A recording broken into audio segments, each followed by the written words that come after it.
जल जंगल और ज़मीन के अधिकारों को लेकर के एक बार फिर एकता परिषद के द्वारा एक रैली का आयोजन करके दमोह जिला मुख्यालय पर उसका समापन किया गया। दरअसल एकता परिषद के द्वारा वंचित समुदाय के लोगों के लिए लगातार संघर्ष किया जा रहा है।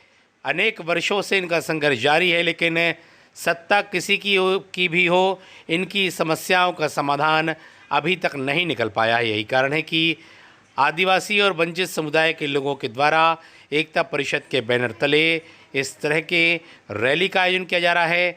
गांधी जयंती के अवसर पर अहिंसक तरीके से इस तरह के कार्यक्रमों का आयोजन करके इनका लक्ष्य सरकार को जगाना भी है और सरकार को जगाने का काम यह लोग कर रहे हैं। और यही कारण है कि इनके द्वारा दमोह के त्रिमूर्ति स्थल पर पहुंच करके अपनी रैली को समाप्त किया गया। सांसद के बंगले पर पहुंच करके वहां ज्ञापन सौंपे गए और अपनी मांग रखी गई। सरकारों से, सभी सरकारों से, सभी दलों से ये मांग करती है। यहाँ विविधतावादी देश है, यहाँ का सांप्रदायिक सद्भाव, यहाँ पर समरसता का माहौल अक्सर बिगड़ता रहता है। इस समय देश में करीब 150 से अधिक जिलों में, देश के अलग अलग राज्यों में पदयात्रा चल रही है। इसके अलावा करीब 25-26 देशों में है और ये इस मंच के माध्यम से इस बात का जरूर दुख रहा है। राष्ट्रपिता महात्मा गांधी, जिनको आज दूसरी दुनिया के दूसरे देशों में लोग सम्मान करते हैं, महात्मा गांधी की विचारधारा को बचाए रखने के लिए, राष्ट्रपिता महात्मा गांधी को महापुरुष बनाए रखने के लिए बड़ी दिक्कतों का सामना करना पड़ा है।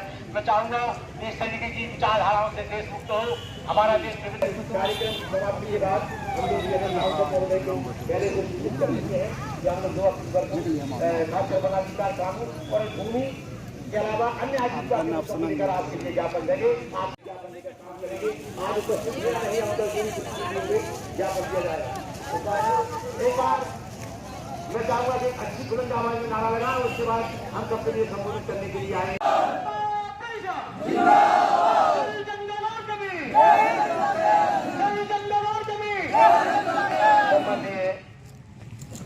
दमोह विधानसभा के लिए आना और जाना एक क्रम है।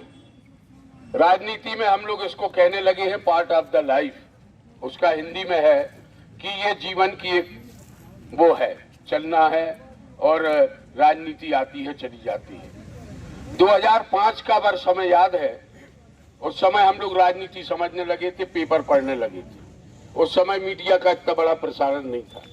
2005 में जब मनमोहन सिंह जी की सरकार थी, सोनिया गांधी जी के नेतृत्व में, तब यह कानून पास हुआ था कि जंगल और जमीन जहां पर हमारा आदिवासी भाई रहता है, जहां पर ये सब लोग रहते हैं, उनको उसका पट्टा दे दिया जाए। लेकिन पता नहीं इतनी सरकारें आई गई और चली गई, लेकिन उसके बाद में आज भी ये दर दर भटक रहे हैं। आप देखिएगा कैसी विसंगति है, कैसा एक प्रकार से, किस प्रकार से ये सारी चीजें हो रही हैं कि आज भी आपको अपनी लड़ाई के लिए लड़ना पड़ रहा है। आप लोग फसल उगाते हैं, फसल उगाने के बाद में आप उसको बाजार में लाते हैं और देश के अंदर, प्रदेश के अंदर, जिले के अंदर भंडारों को भर देते हैं। ये वही देश है जहां पर कि जब लाल बहादुर शास्त्री जी देश के प्रधानमंत्री हुआ करते थे तो लाल गेहूं विदेश से आता था, लाल गेहूं विदेश से आता था और वह शुक्रवार वाले दिन आधे दिन उपवास भी होता था, तब देश के अंदर खाद्यान्न की पूरी होती थी। लेकिन आप सबकी मेहनत ने, आप सबने मिलकर देश को इतना भंडार से भर दिया कि आज हम यहाँ के अलावा, देश के अलावा विदेश में भी अपना गल्ला और वो सब बेचते हैं। लेकिन आज तक आप लोगों को आपकी पट्टी का अधिकार नहीं मिला। उसका एक सीधा सीधा कारण है, मेरे पास भी लोग आते हैं, यहाँ जितने जनप्रतिनिधि खड़े हैं उनके पास भी लोग आते हैं। इसमें सीधी सीधी कोताही बरती है वन विभाग ने, क्योंकि आप 2005 से पहले काबिज हैं, 2005 से पहले आप वहां पर खेती कर रहे हैं, अपनी कुटिया बनाए हैं, अपनी झोपड़ी बनाए हैं, आप बरवाई लगाए हैं ताकि जंगली जानवर लोग आपकी फसल को नुकसान ना पहुंचा सके। उसके बाद भी आपको आज तक अधिकार नहीं मिला और आप इस लड़ाई को सड़क पर निकल कर रहे हैं। और आप सब बहनों को, भाइयों को जो इस हक की लड़ाई में शामिल हैं, हम सब आपकी लड़ाई में शामिल हैं और प्रयास करेंगे कि आपकी समस्या का शासन द्वारा जहां भी विधाएं आ रही हैं, जहां भी व्यवधान आ रहे हैं, अड़चन आ रही हैं, उनको दूर किया जाए और जो आपकी जायज मांग है उसको पूरा किया जाए। क्योंकि हमारी पार्टी के दीनदयाल उपाध्याय जो जनक हैं, उनकी भी यही सोच थी कि शासन की नीतियों का फायदा अंतिम व्यक्ति तक पहुंचना चाहिए। इसी सोच को लेकर उन्होंने पार्टी की हर नीति का निर्धारण किया और उन्हीं की नीतियों को लेकर आज भी भारतीय जनता पार्टी आप सब लोगों के बीच में है। जैसा कि अभी हमारे साथी भैया अजय भैया ने बताया है कि वन विभाग की लेटा लथीफी के कारण हाँ, आप सब लोगों को आपका अपने अधिकार मिलने में देरी हो रही है। हम सब लोगों का प्रयास रहेगा कि अपने माननीय मंत्री जी प्रहलाद जी के साथ में और प्रदेश सरकार के साथ में आपकी जायज मांगों को उठाकर आपकी जो वन अधिकार के पट्टे मिलने चाहिए वो मिले।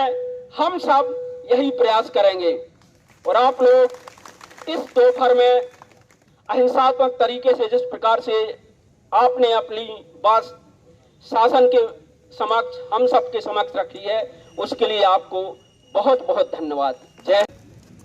और ऐतिहासिक दिन है, पवित्र दिन है, पुण्य दिन है कि आज पूज्य महात्मा गांधी का जन्मदिन है, यानी उनकी जयंती है। जैसा कि अजय भैया कह रहे थे, आज शास्त्री जी की भी जयंती है।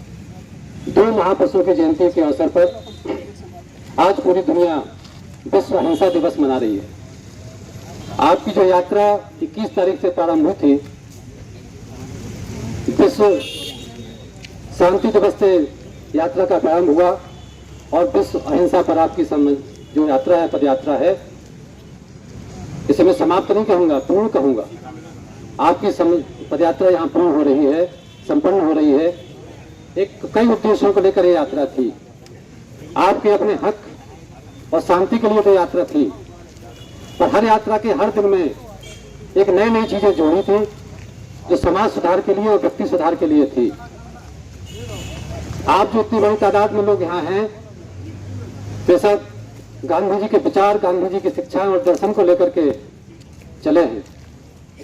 गांधी जी का जो रास्ता था वो शांति का था, अहिंसा का था, सच्चाई का था, ईमान का था।